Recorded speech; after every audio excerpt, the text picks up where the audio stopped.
Good evening again. I want to drink Vinho Verde in Lisbon. I want to go there by night train, wearing a leopard patterned pyjama in a compartment full of strangers. I want to have oranges for breakfast and know exactly where they come from. And I want to know that the workers who picked those oranges got paid for it. And I want to know that their children are going to school whose teachers went to university regardless of how much money they have. I only want to see guns when they're carried around by members of the army or tiny plastic versions of it filled with syrup. I want to remember Srebrenica and read in one of the hundreds of free news outlets that its generals were prosecuted. And I want to look at their faces while they're being walked off to prison.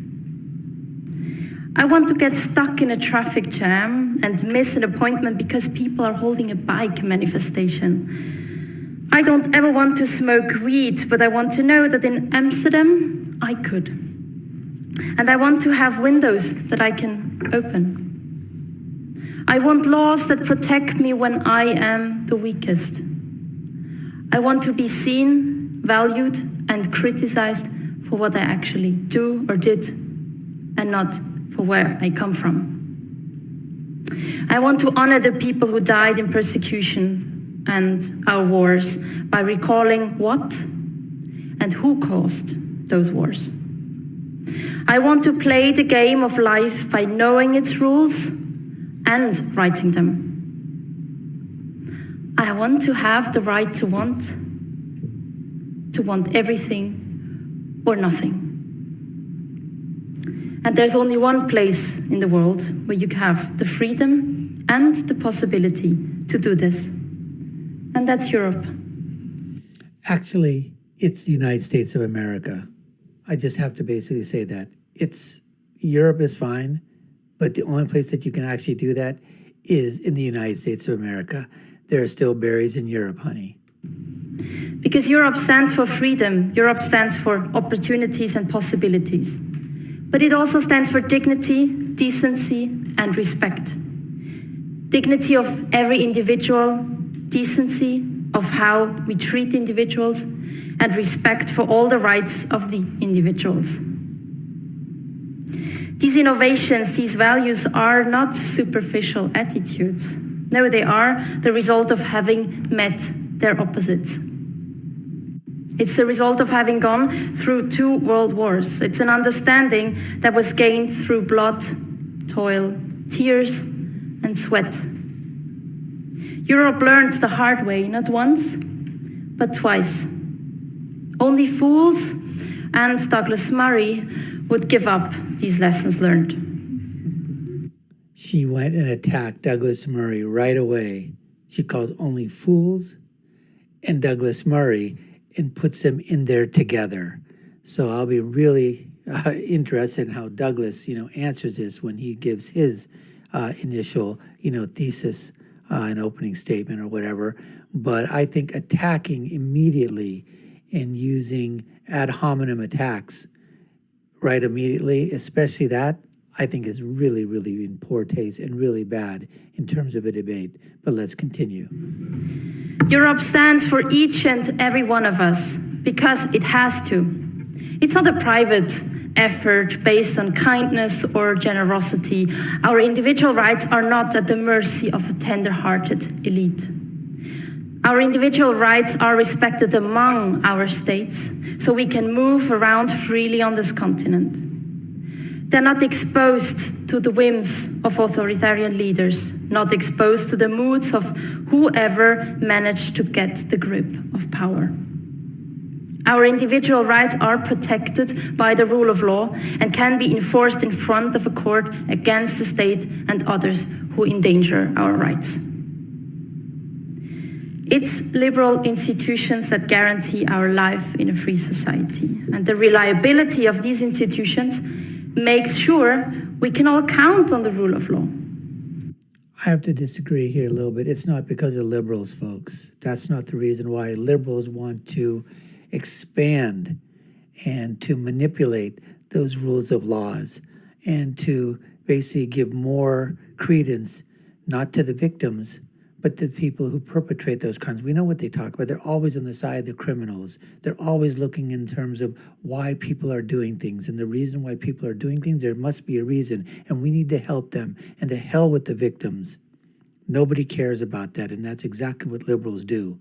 So what she's doing here is it's this bucket list of just stuff that she's just, verbal diarrhea that's coming. I want oranges. I want to make sure that, they were picked by somebody and he got paid properly, and then that his children don't have to be picking the same oranges or same crop or whatever, but they're going to be taught by teachers who had the ability to go to school, and they go to school. And I want to be able to travel in a night train with pajamas with people I don't even know. I mean, I don't even know what this has to do with freaking immigration, folks. But this is what happens. It's all about feelings and all about wants and needs and desires.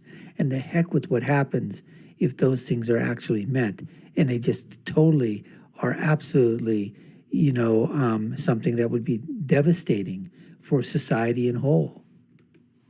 And it's this confidence that lets us pursue our dreams and seize our opportunities. Nobody follows his or her dream in a state of fear. Nobody meets her or his potential in state of chaos. At the beginning of my speech, and I'm well aware, I told you about what I want from life, about my dreams. Some things might have echoed with your own dreams and others might not.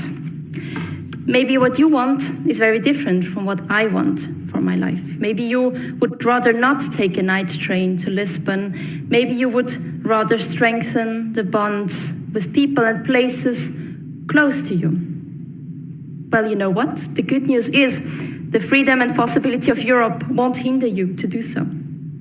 Quite on the contrary, you are free to choose how you want to live, how you want to speak, what you want to think. And that's the beauty of a liberal... That's not true, because look what's happening right now. The freedom to speak.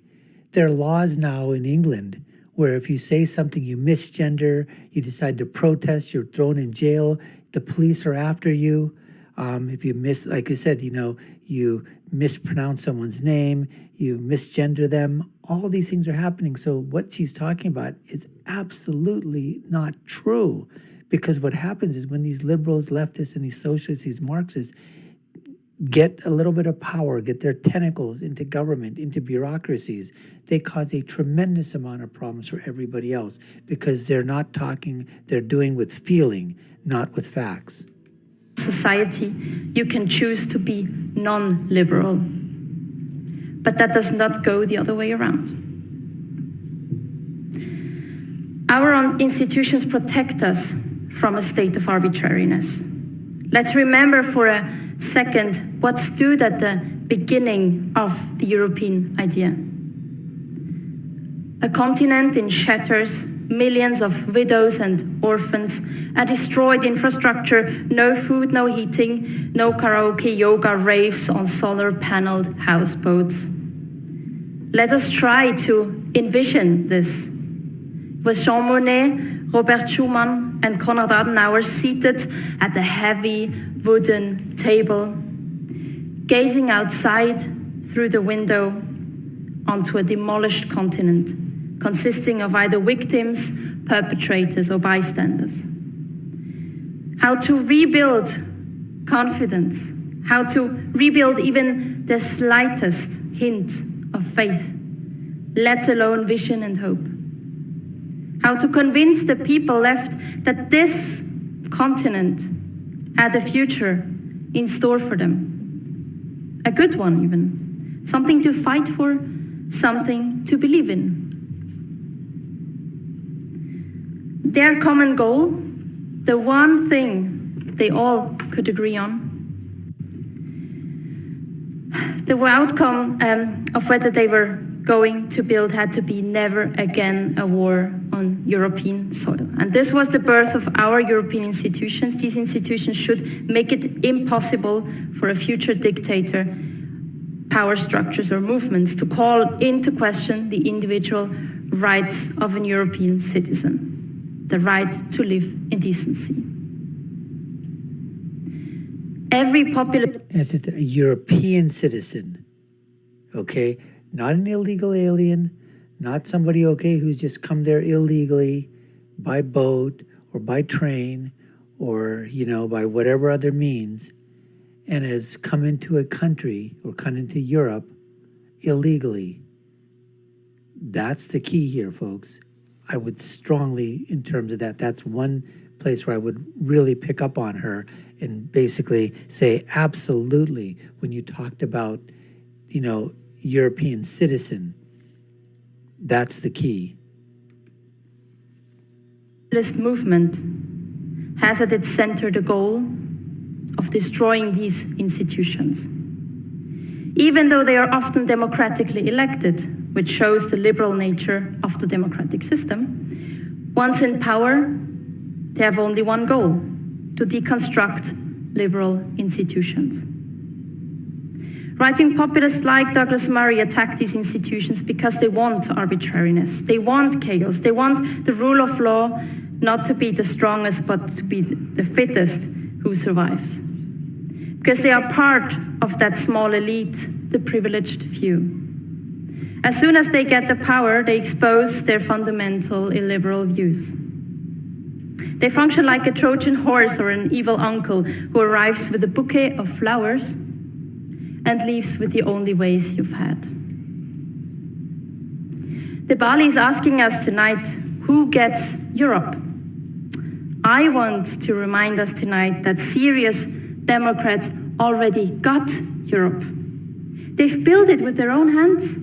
Their passion and love for European citizens and their continent over 75 years ago, and for good reasons. I want to tell us, let us not be intimidated by right-wing populists. Let them explain why they want to attack institutions and values that brought decades of peace, freedom, and prosperity to Europe. Okay, may I remind Flavia here that it wasn't it was a leftist, it was a socialist, it was a Marxist, it was a Democratic Socialist Party, right, in Germany. That was the one, okay, that decided to take the institutions apart. It was the dictatorship, the socialists, the fascists in Italy and Mussolini that decided to what? Destroy democracy and institute fascism and dictatorship in Italy. The same thing happened in Japan. The same thing happened in other countries around the world where, look at what was happening. It was the liberals, it was the leftists, it was the socialists, it was the Democrats that took hold of institutions and completely gutted them and completely stripped ordinary average citizens of power and put it in the hands of a few or the one. I mean, I don't know what the hell Flavia is thinking about here, but she certainly has no idea about European history or what happened during World War I and World War II. The rise of Nazism, the rise of fascism, all of these things coming from the left. Anyways, folks, we appreciate you taking the time to watch. You've been watching the Dr. Nasir Shaikh Show. I've been your host. My name is Dr. Nasir. If you haven't done so already, subscribe to our channel, hit that notification bell, like, share, and follow us. Let us know what you think. This was part 3 of the debate between Flavia Kleiner and Douglas Murray. There's about another 8 or 9 parts to this debate that was being done by the Forum on European Culture. We hope you watch all of them. And I'll leave you with my final thought, which is, when you're right, and when you're left, you're wrong. We'll see you again next time, folks. Take care and stay safe.